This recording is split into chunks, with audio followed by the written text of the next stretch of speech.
Hi everybody, it's Chris, and welcome to another video by the Infinity System. This time around, we're tackling Moon Knight, Episode 3. This episode was actually fairly easy to sort through, but first we'd like to get a few words in regarding some of the questions that we've been receiving. First, welcome to our new viewers, welcome to the channel. Thanks for tuning in and dropping your comments, we're glad that you're here. Please be aware that our channel is a little bit different than other DID channels in that we give each of our alters a chance to have their own spot. So we may have Cooking with Rosemarie, we have the Little Stories with Percival for System Littles, think Mr. Rogers meets DID, and then of course we have Data with his hard science, and me with everything in between. So with that said, let's get on with Moon Knight. Now this one was fairly easy to grade because it was basically exposition and story plot. So for the first 5 minutes or so, we just basically get exposition about Layla and her father and the dig in Egypt. Now this occurs when Layla is getting a fake passport to go back to Egypt from an old friend, an older lady who basically fills us in with a little bit of things with her comments. And Harrow, cutscene, uses the compass to find Amit's tomb. That's really all that basically happens there. Now at the 6-minute mark, we cut to Mark running through the streets, finding 3 thugs, murdering a person that he needed to talk to try to find out where Amit's tomb and Harrow is. An over-dramatic knife fight ensues, with Mark noticeably pulling his blows this time around. This is definitely a change from what we've seen previously, and we can attribute it directly to what we see at the 7-minute mark. We see Stephen pleading with Mark in the reflection of a rather overly large knife. That's not a knife. Now that's a knife. Crocodile Dundee reference aside, Stephen is pleading with Mark not to kill. Mark then switches or blacks out and comes to in a taxicab on the way to the airport. He sees the guys that he was just beating up a few moments ago in the streets and jumps out of the cab to pursue, stiffing the cabbie in the process. A chase through the market ensues, with Mark finally catching one of them. At the 9-minute mark, Stephen, through yet another conveniently placed mirror, they're just all over, aren't they, again attempts to hold Mark back, stating that's enough, and of course the body, Mark and Steve promptly get knocked out for the trouble. They come to again on the outskirts of the city, Mark fronting in the body, surrounded by bodies and still clutching a knife in one hand, having literally pulled it out of the guy. Mark, in the reflection of the knife, asks Stephen, "What did you do?" And Stephen swears, "It wasn't me." Mark also denies doing the violent acts, killing the thugs, which heavily implies here that we have a third non-co-alter in the system. So we're going to give this 2 feathers for showing active influence from Stephen and Mark responding to it, system responsibility. At about 9 minutes 30 seconds, Khonshu then directs Mark to take one of the thugs, the only one remaining alive, to the edge of a cliff and hang him over, stating he'll talk. Mark does so, grabbing the thug by his convenient scarf and hanging him over the cliff, but alas, the thug says praise Amut and then slices the scarf with a knife, killing himself in the process as he falls to his death. In what might be a little moment of humor, Khonshu then states, "I thought he'd talk." Mark then rounds on Stephen and asks, "What the hell is the matter with you, Stephen?" And Stephen states, "Me? You're the one going on a killing spree," which Mark again flatly denies, stating, "I didn't do any of this." Stephen says, "Me either," and blames Khonshu for the body count. Again, this is heavily implying and perhaps foreshadowing that we have another non-co-alter, which unfortunately seems to be very violent. Now, are we starting to lean back into the evil, murderous alter trope? At this point, without knowing more, we can neither award a feather or a heart. At the 11-minute mark, with no leads left to Harrow's whereabouts still alive, Khonshu then decides to abruptly eclipse the sun in order to get the other god's attention, drawing a tribunal where he can then bring his accusations against Harrow. Around the 13-minute mark, Mark is then transported to a meeting of the gods inside of the Great Pyramid. Stephen, knowing that they're in the Great Pyramid, appropriately geeks out. This is his life's work. He can't believe that he's in here. So we're going to give 1 feather for showing alters riding Kokon and expressing different interests and skills. At the 15-minute mark, we're showing Khonshu essentially possessing his avatar, as are all of the other gods. Now, while this looks like switching, it actually isn't. Much to Mark's dismay, Khonshu then speaks through him, but in Mark's voice. Now, here as a watcher, just purely as a quibble, should it not have been Khonshu's voice issuing from the body? But, vocal cords and whatnot, who knows? Still, quibble point. Now, in awarding a feather or a heart, this is kind of a quibble. At this point, Khonshu has definitely been shown to exist outside of Mark/Stephen the body. So while they are showing what could be termed as possession between the avatars and the gods, it's not in the direct context of DID, nor is it portrayed that way, proven by the other gods also similarly possessing their avatars. So we're going to go ahead and award it 1 feather for making this clear distinction, even if not directly, between possession and switching between alters. Good representation. At around 60-minute mark, Khonshu then brings the accusations against Harrow for trying to raise a moot. Harrow then denies and deflects, and then pulls out his ace in the hole, Mark's condition. At 17 minutes and 30 seconds, Harrow then states that Mark is unwell, giving a litany of common DID effects in order to discredit Khonshu, capping it off with the "man is clearly insane." And they were doing so well. At this point, we have to give 1 heart for leaning into the, "oh, they're insane, negative, and unstable" trope, which, on the surface, yes, is what's happening with Mark, but it's still being used by a character as a ploy to show violence. At the 18-minute mark, Harrow describes that Mark is a deeply troubled man, taking this a step further, and that Khonshu is taking advantage of him due to his mental illness.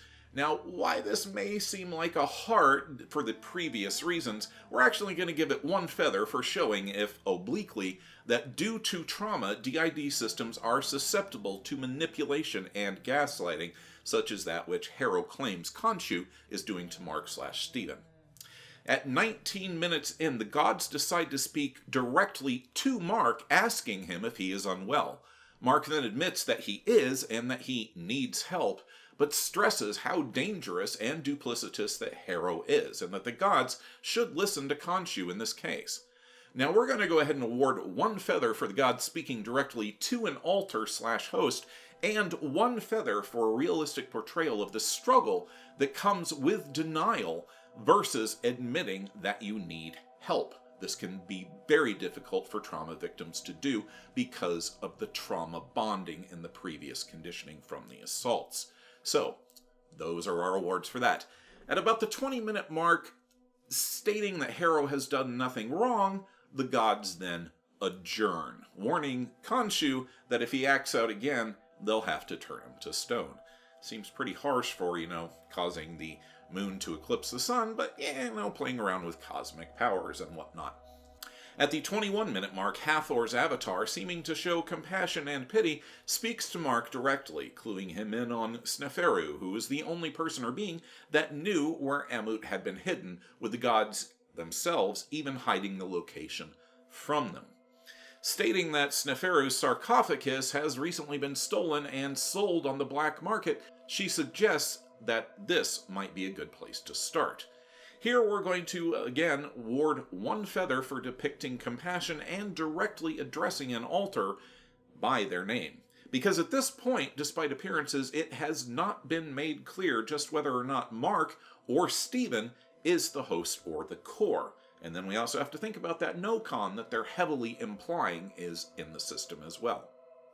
At the 22-minute mark, we get a lot of exposition between Layla and Mark. 23 minutes and 21 seconds in, Layla states that you could have told me what it's like for you about Stephen. At this point, Mark seems ashamed and states, "For what it's worth, I had it under control until just recently." Layla asks what happened, and Mark refuses to answer. Reaching out to him and taking his hands, Layla then states, "We could have handled it together." Mark states, "That's not really my thing, is it? Talking about serious things." Mark, clearly uncomfortable at this point, deflects and then clams up. We're going to go ahead and award this one feather for a realistic depiction of how DID affects NTs that are in a system's life, and one feather for realistically portraying the struggle with denial and avoidance that a system or trauma victim undergoes by taking on the burden of not asking for support. We tend to want to do it all ourselves and not impose on other people, therefore cutting ourselves off from a necessary means of support. Now, from 25 minutes to 27 minutes in, we're introduced to Layla's rich acquaintance who deals with black market antiquities, who conveniently has purchased Sneferu's sarcophagus. Layla convinces said rich bad guy to let them examine the sarcophagus. Layla tells Mark to let Stephen out to handle this, given that Mark knows nothing about Egyptology, where Stephen does. Before Mr. Rich Bad Guy catches on, Mark, however, refuses to surrender the body. After briefly examining the sarcophagus, Stephen then reveals, in the reflection again, convenient mirror or pane of glass, he reveals that the information that they are after must be decoded and unlocked, something that Mark is completely incapable of. This leads to an argument with Stephen at the 21-minute 30-second mark. Stephen wants out, but Mark refuses. Stephen then attempts to show Mark what to do, and of course the bad guys get suspicious because they've been watching the struggle going on and on. Now we're going to give one feather for realistic depiction of inter-system conflict and also for semi-cooperation between alters. At the 30-minute mark, Harrow conveniently shows up in their tracks, spouts a lot of mental and emotional manipulation, Layla's father's death, and Mark's place in it, and intimates that Mark is lying to Layla about it. At the 31-minute mark is a demonstration of the power that Amut can then offer said rich guy. Harrow then destroys the sarcophagus, and quite possibly their only means of finding Amut's tomb. At the 32-minute mark, with the violence ensuing, Mark summons the suit and a lot of ass-kickery ensues. Now at this point, as several of you have pointed out, this is a comic book series and violence is going to be a part of it. Therefore, after our first episode, when we judged a little bit harshly on that, we've decided to narrow our focus onto those acts of violence that are only directly tied into DID or are violence directed against a DID member. For example, Mark smashing this mirror in episode 2 to seal Stephen inside the headspace. So at the 33-minute mark, while fighting, Stephen again pleads with Mark not to kill, asking Mark to then give him the body. At this point, we're going to give one feather for accurately showing system cooperation and positive active influence from an alter in the headspace. It's obvious that Stephen has had an effect on Mark. This takes us to the 34-minute mark, where Mark finally complies, easily this time for some reason, possibly to teach Stephen a lesson, we're not sure, and allows Stephen to switch in, with the suit then taking on the ridiculous three-piece suit appearance with that goofy mask. He may look natty, but it looks stupid to us. Stephen then tries to get everyone to calm down and chill the F out and talk for a second, and of course promptly gets stabbed in the back with a spear for his trouble, at which point he then tells Mark to take the body back, and Mark does, and then proceeds to get lethal on the remaining bad guys, but only after they attempt to kill Layla. So even still, he's showing restraint. So yay for that. Not quite worth a feather since we've already previously awarded it, but still, we're continuing a good trend here. At the 35-minute mark, recovering what they need from the sarcophagus, our heroes then flee. Around 38 minutes, Mark and Layla then attempt to put together the star map, and are unable to get anywhere with it. Layla again suggests that they need Stephen to solve this, and Mark then, little furious about this and still uncooperative, rips the mirror off of the truck, takes the pieces and sits down in the sand, and allows Stephen to switch in.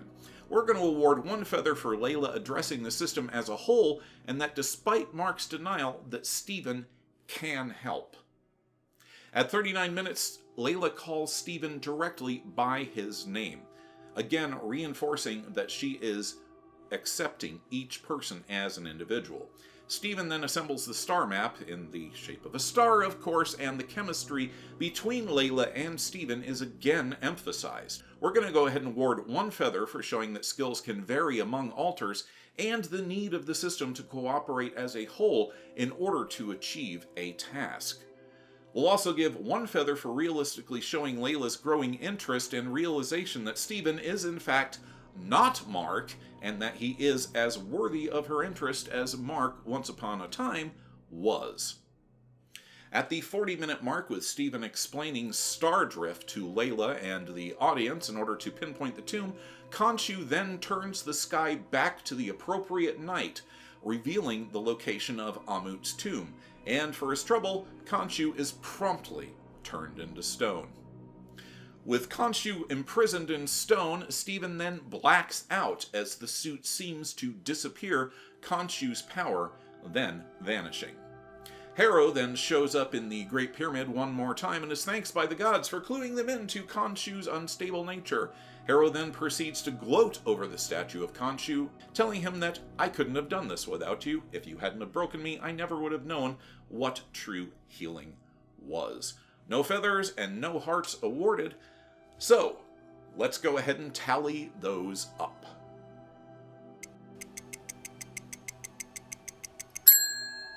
So, as we can see once again, our scales seem to indicate good representation with only 1 heart versus 15 feathers of truth, thus making episode 3 one of the most realistic, if short, depictions of DID that we have seen so far in the series. So overall, over the course of the first 3 episodes, we've actually had some decent representation, with the sole exception of episode 1, where admittedly we might have judged a little harshly. Thanks to you guys for pointing that out.